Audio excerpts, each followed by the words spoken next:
নমস্কাৰ বন্ধুসকল, মই কবিতাই আপোনালোকক মোৰ অন্য এটি ভিডিঅ'লৈ স্বাগতম জনাইছোঁ। আজি মই আহি থকা ৰাস্তাটো দেখি গম পাইছেই চাগে ন মই ক'লে আহিছোঁ। ঠিকেই ভাবিছে, পথাৰলৈ আহিছোঁ। মানে আজি আমাৰ নভুই, সেইটো কাৰণে মই ভাবিলোঁ মই জলপানটো দি আহোঁ। সেইটো কাৰণে মই পথাৰলৈ আহিলোঁ। সেয়া দেখিছেনে, আমাৰ পথাৰ ৰোৱনীয়ে ৰুয়ে আছে আৰু মই এতিয়া জলপান দিবলৈ আহিছোঁ। আৰু নভুই দিনানো এবাৰ এনেদৰে পথাৰত ননমাকৈ থাকিব পাৰিনে? খুব ভাল লাগে নহয়নে? পথাৰৰ এই সেউজীয়াবোৰ, কেঁচা মাটিৰ গোন্ধ খুবেই ভাল লাগে, মনটো একদম আনন্দিত কৰি তোলে। চাওকচোন, যিমান দূৰলৈ চকু পঠিয়াব পাৰি, মাথো সেউজীয়া সেউজীয়া আৰু সেউজীয়া। মনটো এনেদৰে সেউজীয়া কৰি তোলে নহয়নে এই সেউজীয়াবোৰে? মোৰ যে পথাৰৰ এই পৰিৱেশটো ইমান ভাল লাগে নহয়, সেইকাৰণে ভাবিলোঁ আজি ভিডিঅ'টো এনেদৰে সেউজীয়াবোৰৰ মাজতে আৰম্ভ কৰোঁচোন। মোৰ ভিডিঅ'টো কিন্তু শেষলৈকে চাব আৰু ভাল লাগিলে লাইক এটা কৰিবলৈ কিন্তু নাপাহৰিব।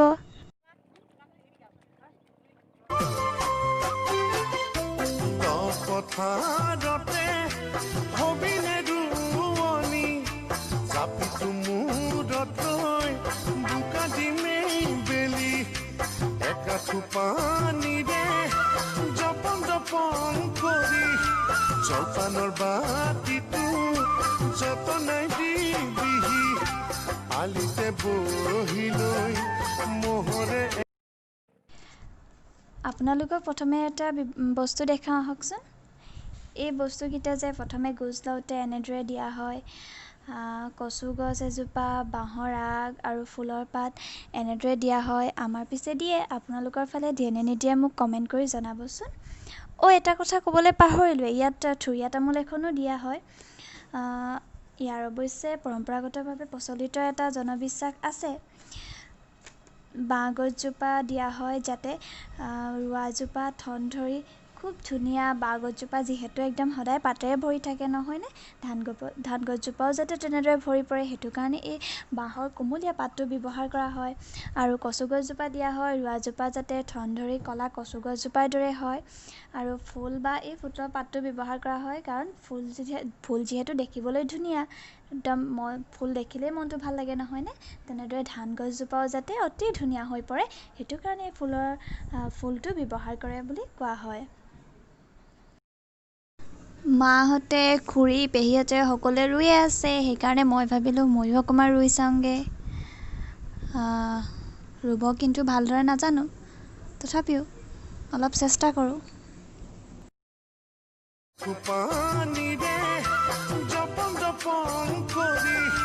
জলপানৰ পথাৰতে হবিলে ৰোৱনী, জাপিটো মূৰত লৈ বোকা দিমেই বেলি, একাঠু পানীৰে জপন কৰি জলপানৰ বাতিটো যতনাই দিবিহি, আলিতে বহি লৈ মোহৰে এঠা দৈ, খামে জুতি লগাই তোকে কাষতে লৈ, আলিতে বহি লৈ মোহৰে এঠা দৈ, খামে জুতি লগাই তোকে কাষতে লৈ।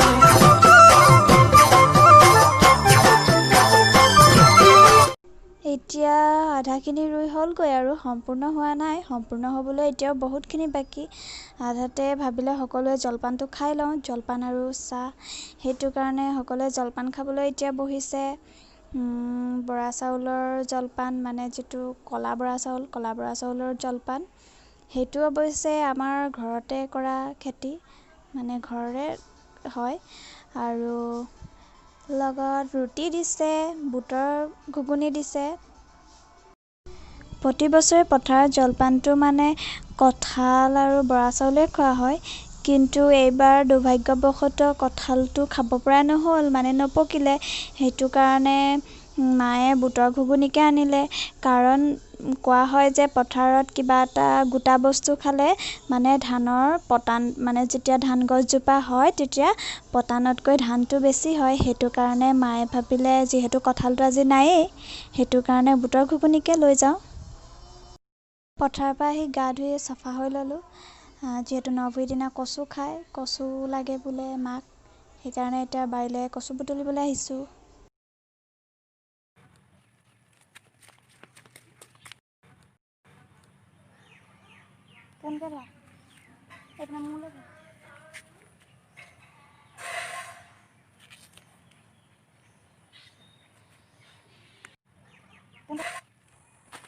গছ কচুকে দুডালমান কাটি লৈ গৈছে।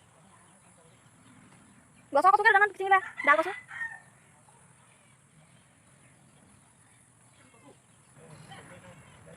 হা?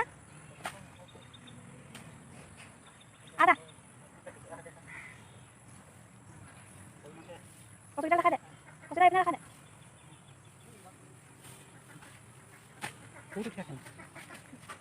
এতিয়া খাব পৰাকৈ সকলো ৰেডি হৈ গ'ল। মাটিৰ দাইল, জালুকীয়া কচুৰ শাক, মাংস আৰু সিফালে ভাত, সকলো ৰেডি হৈ গ'ল। এতিয়া খাই বৈ অলপ ৰেষ্ট ল'ম, যিহেতু বহুত ভাগৰ লাগিছে। বন্ধুসকল, আজি মোৰ ভিডিঅ'টো ইমানখিনিয়ে আছিল আৰু আশা কৰিছোঁ মোৰ ভিডিঅ'টো আপোনালোকে শেষলৈকে চালে আৰু যদি ভাল লাগিলে লাইক কৰিব, কমেণ্ট কৰিব আৰু শ্বেয়াৰ কৰিব আৰু যদি আপুনি মোৰ চেনেলটোত নতুন হয় তেন্তে ছাবস্ক্ৰাইব কৰি দিব আৰু লগতে কাষতে থকা বেল আইকনটো কিন্তু টিপিবলৈ নাপাহৰিব, যাতে মোৰ ভিডিঅ'ৰ নটিফিকেশ্যন আপুনি পায়। তেনেহ'লে আজিলৈ ইমানে, আকৌ লগ পাম অন্য এটা ভিডিঅ'ৰ জৰিয়তে। ধন্যবাদ।